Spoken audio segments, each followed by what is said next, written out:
ಬೆವರುವಿರೇಕೆ? ಬೇಸಿಗೆ ಕಾಲದ ಸಭೆ ಸಮಾರಂಭಗಳು, ಭೋಜನ ಕೂಟಗಳು, ಜಾತ್ರೆ ಸಂತೆಯಲ್ಲಿ ಅಯ್ಯೋ ಇದೆಂಥ ಸೆಕೆ, ಎಷ್ಟೊಂದು ಬೆವರು, ಯಾಕಾದರೂ ಇಷ್ಟು ಬೆವರುತ್ತಿದೆಯೋ ಎನ್ನುವ ಗುಣಗಾಟ ಎಲ್ಲೆಲ್ಲೂ ಕೇಳಿಬರುತ್ತಿರುತ್ತದೆ. ಪ್ರಖರ ಬಿಸಿಲಿನಲ್ಲಿ ಕೆಲಸ ಮಾಡುವ ಎಷ್ಟೋ ಶ್ರಮಿಕರು, ಹೊಲದಲ್ಲಿ ಕೆಲಸ ಮಾಡುವ ರೈತರು ಬೆವರಿನಿಂದ ತೊಯ್ದು ತೊಪ್ಪೆಯಾಗಿ ಇರುವುದನ್ನು ನೋಡುತ್ತಿರುತ್ತೇವೆ. ಜ್ವರ ಬಂದು ಜ್ವರ ಇಳಿಯುವ ಹೊತ್ತಿನಲ್ಲಿ ಭಯ ಆತಂಕಗಳು ಉಂಟಾದಾಗ, ದೇಹದಲ್ಲಿ ಸಕ್ಕರೆ ಅಂಶ ಕಡಿಮೆಯಾದಾಗ, ಋತುಬಂಧದ ಸಮಯದಲ್ಲಿಯೂ ತುಂಬ ಬೆವರು ಬರುತ್ತದೆ. ಹಾಗಾದರೆ ಈ ಬೆವರು ಎಂದರೇನು? ಎಲ್ಲಿಂದ ಮತ್ತು ಯಾಕೆ ಉತ್ಪತ್ತಿಯಾಗುತ್ತದೆ? ಅದರಿಂದ ಆಗುವ ಸಹಾಯಗಳೇನು, ತೊಂದರೆಗಳೇನು ಎಂಬುದನ್ನು ನೋಡೋಣ. ನಮ್ಮ ದೇಹದ ಅತ್ಯಂತ ದೊಡ್ಡ ಅಂಗವೆಂದರೆ ಅದು ಚರ್ಮ. ದೇಹಕ್ಕೆ ರಕ್ಷಣೆ ಕೊಡುವುದರ ಜೊತೆಗೆ ದೇಹದ ತಾಪಮಾನವನ್ನು ಕಾಪಾಡುವ ಜವಾಬ್ದಾರಿಯನ್ನು ಚರ್ಮ ಹೊಂದಿದೆ. ಅದು ಸಾಧ್ಯವಾಗುವುದು ಸ್ವೇದ ಗ್ರಂಥಿಗಳಿಂದ ಉತ್ಪತ್ತಿಯಾಗುವ ಬೆವರಿನ ಮೂಲಕ. ಬೆವರು ಎಂದರೇನು? ಸ್ವೇದ ಗ್ರಂಥಿಗಳಿಂದ ಉತ್ಪತ್ತಿಯಾದ ನೀರು ಮತ್ತು ಲವಣಗಳ ಮಿಶ್ರಣ. Sodium chloride, potassium, urea, lactic ಆಮ್ಲ, ಸಾರಜನಕ. ನಮ್ಮ ದೇಹದಲ್ಲಿ ಮುಖ್ಯವಾಗಿ 2 ರೀತಿಯ ಬೆವರು ಗ್ರಂಥಿಗಳಿವೆ. ದೇಹದ ಎಲ್ಲ ಭಾಗಗಳಲ್ಲಿಯೂ ಗ್ರಂಥಿಗಳಿದ್ದು, ಅಂಗೈ, ಪಾದಗಳು ಮತ್ತು ಹಣೆಯಲ್ಲಿ ಹೆಚ್ಚಿನ ಸಂಖ್ಯೆಯಲ್ಲಿ ಕಾಣಬಹುದು. ಸುರುಳಿಯಾಕಾರದ ಭಾಗ ಬೆವರನ್ನು ಉತ್ಪತ್ತಿ ಮಾಡಿದರೆ, ಕೊಳವೆಯಾಕಾರದ ಭಾಗ ಬೆವರನ್ನು ಚರ್ಮದ ಮೇಲ್ಭಾಗಕ್ಕೆ ಸಾಗಿಸಿ ಅಲ್ಲಿ ತೆರೆದುಕೊಳ್ಳುತ್ತದೆ.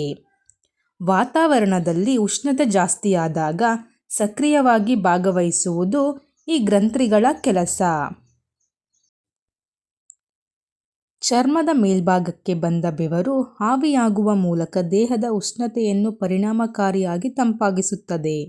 ಅಷ್ಟೇ ಅಲ್ಲದೆ ಶರೀರದಲ್ಲಿ ಉಪ್ಪು ಮತ್ತು ನೀರಿನ ಸಮತೋಲನವನ್ನು ಕಾಪಾಡುತ್ತದೆ. ಚರ್ಮ ಒಣಗದಂತೆ ನೋಡಿಕೊಳ್ಳುತ್ತದೆ. ಸೋಂಕಿನಿಂದ ಕಾಪಾಡುತ್ತದೆ. ಬೆವರಿನ ಪ್ರಮಾಣ. ಬೆವರಿನ ಪ್ರಮಾಣವು ನಮ್ಮ ದೈನಂದಿನ ಚಟುವಟಿಕೆ, ತಾಪಮಾನ, ಭಾವನಾತ್ಮಕ ಸ್ಥಿತಿಯನ್ನು ಅವಲಂಬಿಸಿದೆ. ಸುಮಾರು 300 ರಿಂದ 700 ml ನಷ್ಟು ನೀರು ನಮ್ಮ ಶರೀರದಿಂದ ಬೆವರಿನ ಮೂಲಕ ಹೊರಹೋಗಬಹುದು. ಬೆವರು ಉತ್ಪತ್ತಿಯಾದ ಸಮಯದಲ್ಲಿ ಅದು ಯಾವುದೇ ವಾಸನೆಯನ್ನು ಹೊಂದಿರುವುದಿಲ್ಲ. ಆ ಬಳಿಕ ಚರ್ಮದಲ್ಲಿ ಇರುವ ಬ್ಯಾಕ್ಟೀರಿಯಾಗಳಿಂದ ವಾಸನೆ ಉಂಟಾಗುತ್ತದೆ. ಬೆವರುವಿಕೆಗೆ ಕಾರಣಗಳು.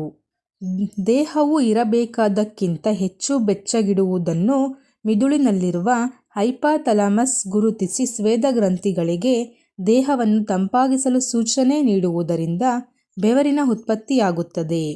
ಉದಾಹರಣೆಗೆ, ವಾತಾವರಣದಲ್ಲಿ ಉಷ್ಣತೆ ಹೆಚ್ಚಿದ್ದಾಗ, ದೈಹಿಕ ಶ್ರಮದ ಕೆಲಸ ಮಾಡುತ್ತಿದ್ದಾಗ, ವ್ಯಾಯಾಮ ಮಾಡುವಾಗ ಬೆವರು ಉತ್ಪತ್ತಿಯಾಗುತ್ತದೆ. ಭಯ, ಆತಂಕ, ಒತ್ತಡ, ಕೋಪ ಬಂದಾಗ, ಹೃದಯ ಬಡಿತ ಏರಿದಾಗ ಸೆರೆಬ್ರಲ್ ಕಾರ್ಟೆಕ್ಸ್ನ ಸೂಚನೆಗೆ ಅನುಸಾರವಾಗಿ ಉತ್ಪತ್ತಿಯಾಗುತ್ತದೆ.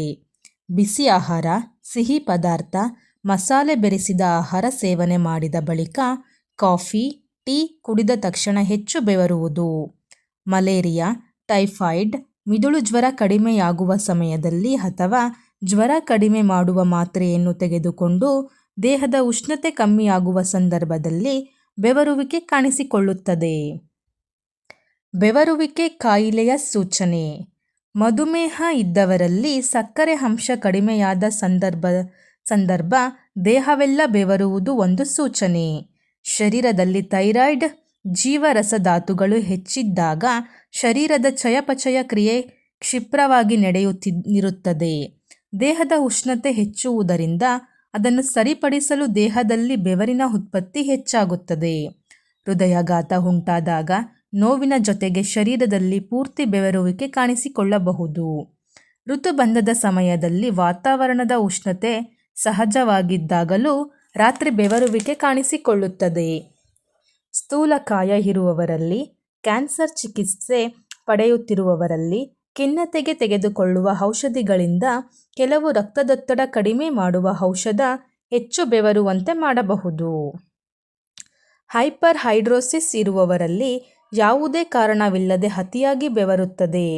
ಈ ಸಮಸ್ಯೆ ಇರುವವರಲ್ಲಿ ಅಂಗೈ, ಪಾದ ಮತ್ತು ಕಂಕುಳು ಕೆಳಗೆ ವಿಪರೀತವಾಗಿ ಬೆವರು ಉತ್ಪತ್ತಿಯಾಗುತ್ತದೆ. ದೇಹದ ಸಿಂಪೆಥೆಟಿಕ್ ನರಗಳು ವಿಪರೀತವಾಗಿ ಸ್ಪಂದಿಸುವುದೇ ಇದೇ ಕಾರಣ.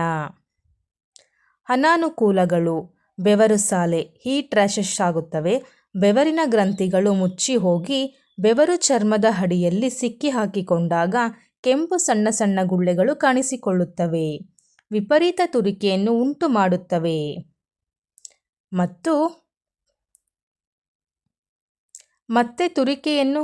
ಮತ್ತು ತುರಿಸಿಕೊಳ್ಳುವುದರಿಂದ ನೋವು, ಕಿರಿಕಿರಿಯೂ ಉಂಟಾಗುವ ಸಾಧ್ಯತೆ ಇದೆ. ಶರೀರದ ತೇವಾಂಶ ಹೆಚ್ಚುವುದರಿಂದ ಬ್ಯಾಕ್ಟೀರಿಯಾ ಅಥವಾ ವೈರಸ್ ಬೆಳೆದು ಚರ್ಮದ ಸೋಂಕುಗಳನ್ನು ಉಂಟು ಮಾಡಬಹುದು. ದೇಹದಲ್ಲಿ ತೇವಾಂಶ ಹೆಚ್ಚುವುದರಿಂದ ಫಂಗಸ್ ಬೆಳೆದು ತೊಡೆ ಸಂದುಗಳಲ್ಲಿ ಕಂಕುಳು ಕೆಳಗೆ ರಿಂಗ್ ವರ್ಮ್ ಉಂಟಾಗಬಹುದು. ಶರೀರದಲ್ಲಿ ನೀರು ಮತ್ತು ಲವಣ ಅಂಶ ಕಡಿಮೆಯಾಗಿ ವಿಪರೀತ ಸುಸ್ತು, ತಲೆನೋವು, ಮೈಕೈ ನೋವು ಕಾಣಿಸಿಕೊಳ್ಳಬಹುದು. ಹೀಗೆ ಕಾಪಾಡಿಕೊಳ್ಳಿ: ಪ್ರತಿದಿನ 2 ಹೊತ್ತು ತಣ್ಣೀರಿನಲ್ಲಿ ಸ್ನಾನ ಮಾಡಿ. ಇದರಿಂದ ದೇಹದಲ್ಲಿರುವ ಬ್ಯಾಕ್ಟೀರಿಯಾಗಳ ಸಂಖ್ಯೆ ಕಡಿಮೆಯಾಗುತ್ತದೆ. ಸಡಿಲವಾದ, ತೆಳು ಬಣ್ಣದ ಹತ್ತಿ, ರೇಷ್ಮೆಯಂಥ ನೈಸರ್ಗಿಕ ಬಟ್ಟೆಗಳನ್ನು ಬಳಸಿ. ಇದರಿಂದ ಚರ್ಮ ಸಹಜವಾಗಿ ಉಸಿರಾಡುತ್ತದೆ. ವ್ಯಾಯಾಮ ಮಾಡುವಾಗ ತೇವಾಂಶ ಹೊರಹಾಕಲು ಸಹಾಯವಾಗುವಂಥ ವಿನ್ಯಾಸವಿರುವ ಬಟ್ಟೆಗಳನ್ನು ಬಳಸಿ. ಸಾಕಷ್ಟು ನೀರು ಕುಡಿಯಿರಿ. ನೀರಿನ ಅಂಶ ಹೆಚ್ಚಿರುವ ತರಕಾರಿ, ಹಣ್ಣು ಹಂಪಲುಗಳನ್ನು ಬಳಸಿ. ಕಾಫಿ, ಟೀ, ಮಸಾಲೆಯುಕ್ತ ಆಹಾರವನ್ನು ಕಡಿಮೆ ಮಾಡಿ.